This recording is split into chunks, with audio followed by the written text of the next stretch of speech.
Today, I'm gonna build 5 Lego houses using different techniques, and then we're gonna test each one against the Lego earthquake simulator to see which building technique is superior. Starting with a brick house. For this one, we're basically just gonna build it up all the way using masonry bricks.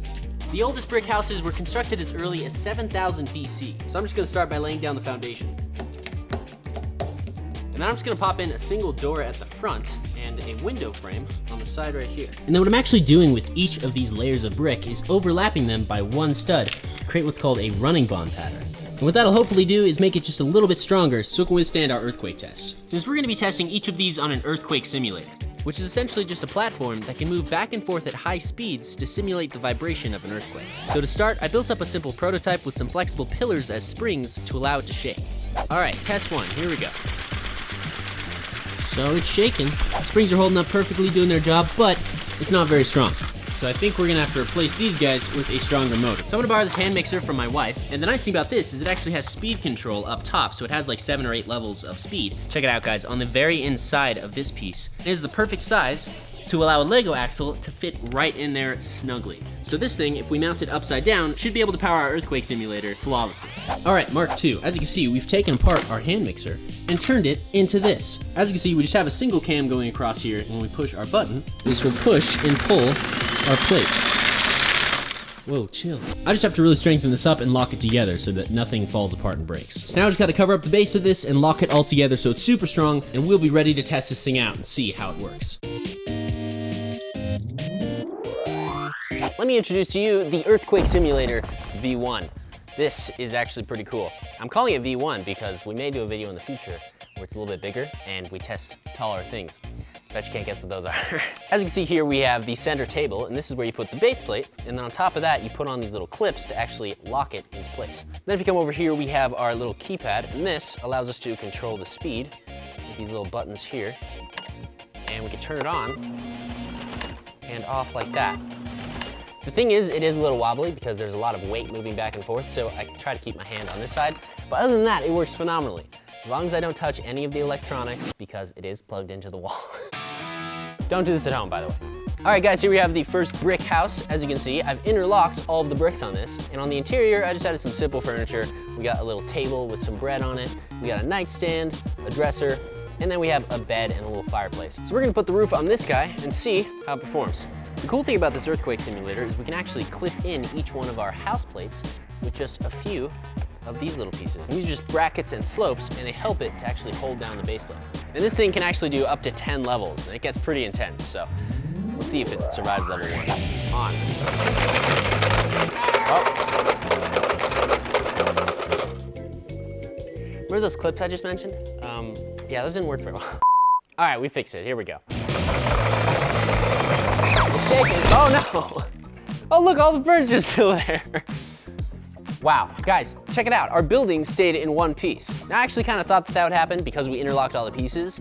So to test if that's why it works so well, I built a duplicate version. And on this one, as you can see here, I didn't interlock any of the walls. So these are literally just stacks of 1x2 bricks. So we're gonna see if this holds up any less than the one that isn't just stacked. And put this guy here. Let's see how this works. Here we go. Okay, so now we know that if you interlock your bricks, it becomes a lot stronger. As you can see, the difference in the results is a little hard to miss. So I gotta give this house a 10 out of 10. It didn't really stick down to the base very well, but that's just because it's pretty small and it only has walls that are 1 stud deep. And then for the second house where we didn't stack the bricks, 0 out of 10. That didn't work at all. Let's build the next one. For this next one, I want to build a glass house. And I think I'm going to build this one in units of 6. The reason for that is that I have a bunch of these Lego glass panels, which are, just whip out the stud measure here, 6 studs long.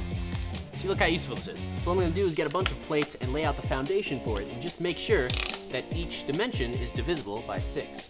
For example, this is 32, and 6 goes in 32 5 times, which is 30. So I'm going to make it just a little bit smaller than the actual base plate.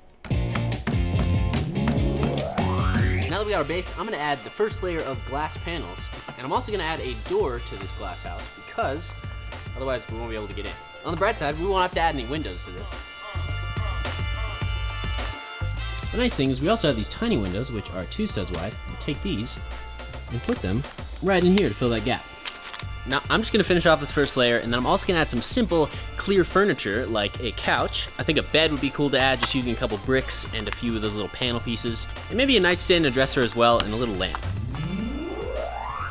All right, now that we have the first layer done, I need to figure out a way to build a second layer. I think for the roof, I'm gonna use plates at the very top. So that's okay, those don't need to be clear. But for this layer, I actually wanna come out a little bit right here and create a bit of an overhang. So what I might just end up doing is taking a few of these longer bricks and overlapping like this, and kind of just building out a fake box over the terrace. Then we'll add the second layer and throw on the roof. And then if we just snap on a few of these longer clear bricks, we should be able to hold this guy on so it doesn't just fall right over. All I gotta do is just finish building up this next layer with another layer of glass pieces, and I'm gonna overlap them by one stud. That way hopefully it'll be a bit stronger. Okay, now for the roof, I'm gonna use gray plates.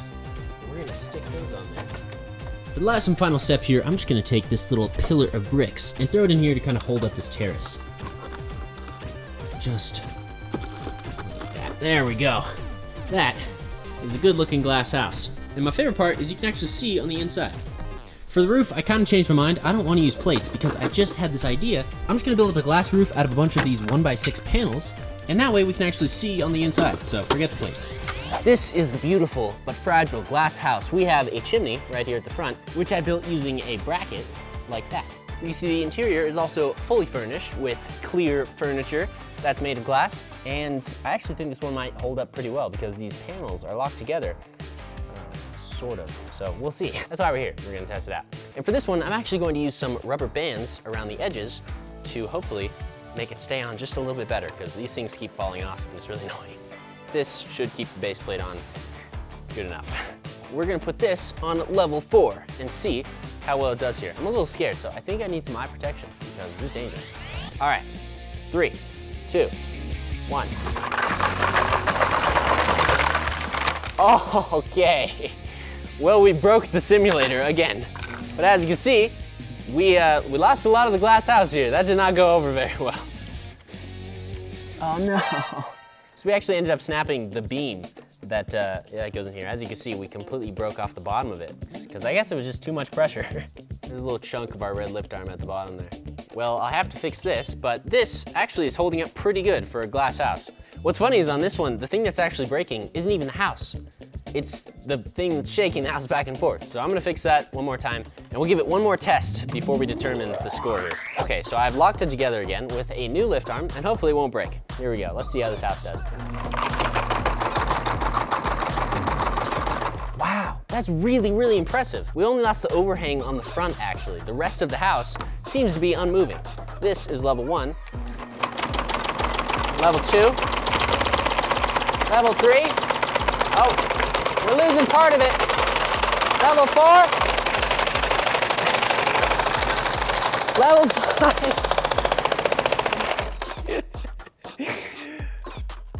When you finally find all the weak points and it actually works the way it's supposed to. Okay, wow. Well, this is all of the house that's left. We still have the chairs and part of the dining table. I'm gonna say this one was pretty good. We got it up to level 5 before it really fell apart. So I'm gonna give this one a 5 out of 10 because it really did hold together pretty well. Wow, that's crazy. For some reason, when I was boosting up the power, it was still going just as strong. This thing works so well. Don't look at that.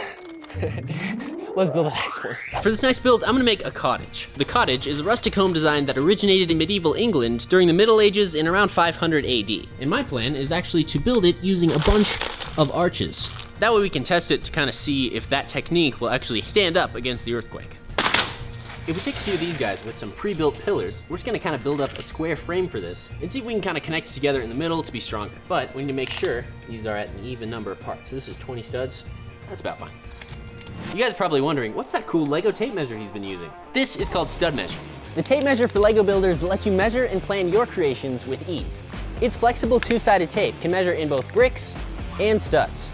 And this thing can actually snap down into your base plate in between studs, so you can measure bricks, or it can snap down like this, so you can measure studs. And it's super accurate. With a maximum measuring distance of up to 190 studs, or on the flip side, 158 bricks high. That's higher than the tallest Lego set. An extremely useful tool for Lego builders and enthusiasts. It took me nearly 2 years to develop. If you want to get one for yourself, click the link down in the description or go to studmeasure.shop. These things are pretty cool. I got a feeling they're going fast, but we got more on the way, so get yours now. Back to the video. This is looking pretty sturdy, and we're gonna lock it together even more. But first, we gotta fill in the areas between the wood with brick, and then a few detail pieces, just to make it look a little bit more realistic.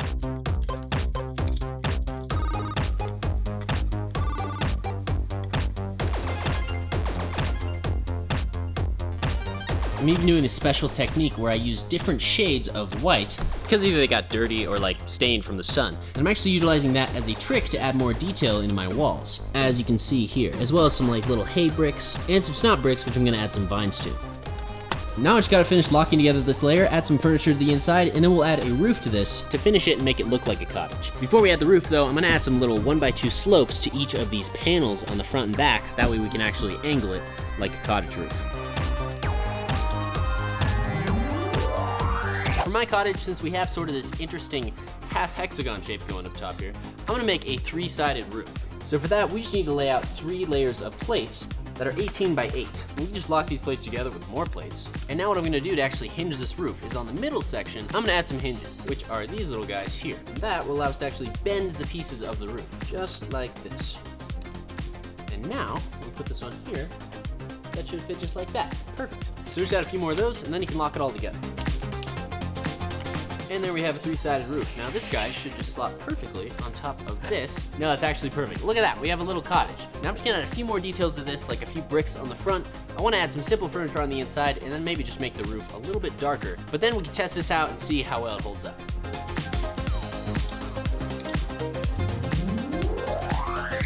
All right guys, up next we have our cottage. As you can see, this one actually looks pretty cool on the inside. I detailed the interior. Pop these on here.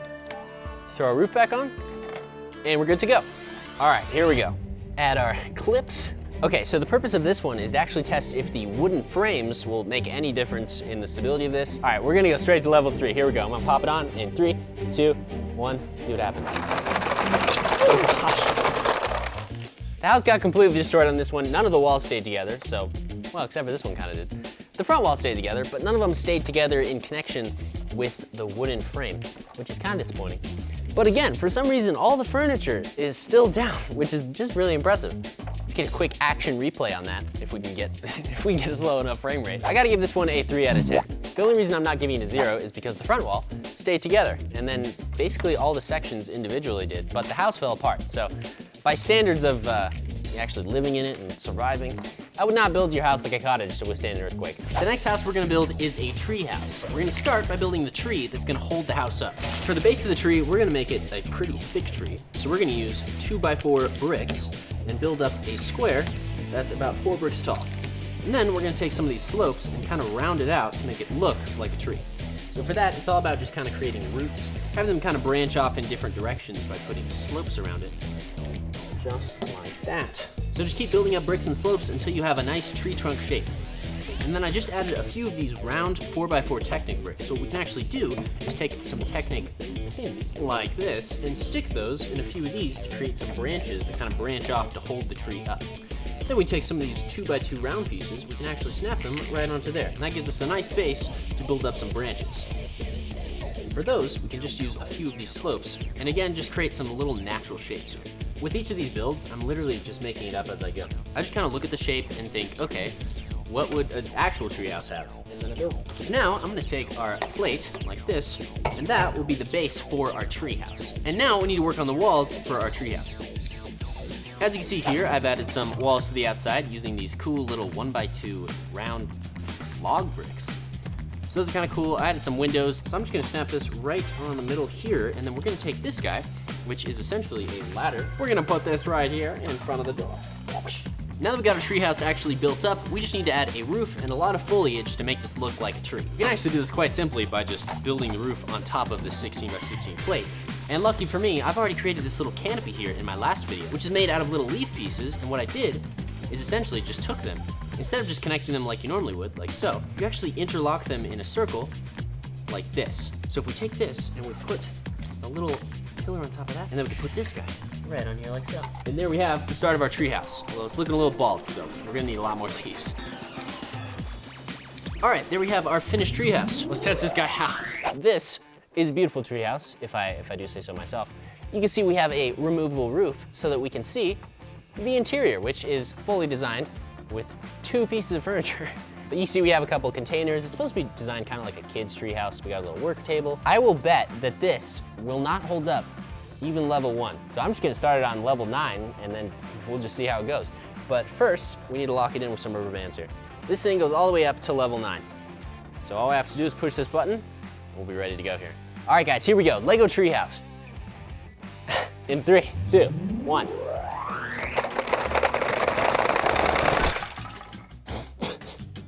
I don't know what I really expected, but none of it stayed together.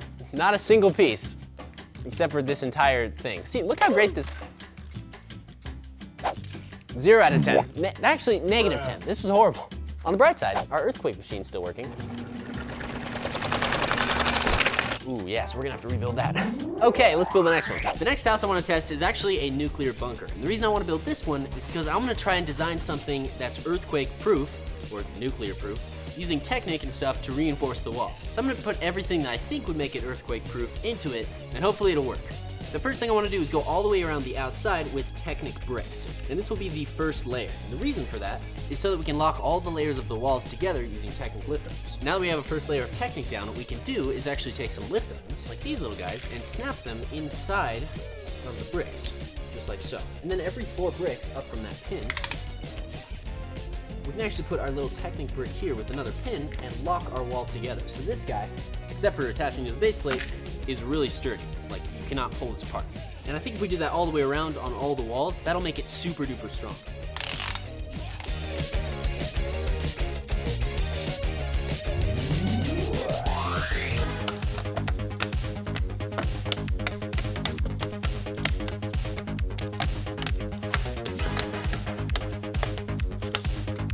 So I just finished adding the Technic to the walls, and as you can see, it looks pretty sick. You can see I also had to add some on the outside on the front here, which not only makes it look pretty cool, but also leaves room for us to add a sliding door. And I want to build one of those that's mechanical using gears. Then if we just add a few guys to that, we can build up a set of double doors with some gear racks on top, and actually put in a little gear through this top Technic brick. And just like that, we can actually utilize these gears to open and close the door, which looks really, really cool. Now that we got the doors, I'm gonna add one more layer inside of this to actually make it 2-story, and then add some details like furniture and stairs to make it look like an actual nuclear shelter. This is looking pretty cool so far. Now as you can see on the inside of this, we've got some pretty cool details. We have a little armor rack on the upper floor here, and I just built that using some 8x8 grill plates. A little ladder that leads up to the second floor. And then if we turn around here, we have a few cots, the gear mechanism for the door, which still looks really cool, and a little table and bench. Now I just gotta add details to the outside and build the roof. And for this part, I really just wanna take a bunch of these guys, which are 2x2 dark bluish gray bricks, and build up some sort of cool structure on the outside. And this is really just supposed to make it look reinforced. Once we add all that, we'll be good to go and we can test this thing out, but it is pretty strong. All right guys, we have our bunker, as you can see. So for this one, I'm gonna put a GoPro on the inside and we're gonna test and see how well everything stays together here. This on. All right, here we go. We got our cameras rolling, we got our GoPro on the inside, and I also added a few little light bricks on the inside just so we can actually see. In 3, 2, 1.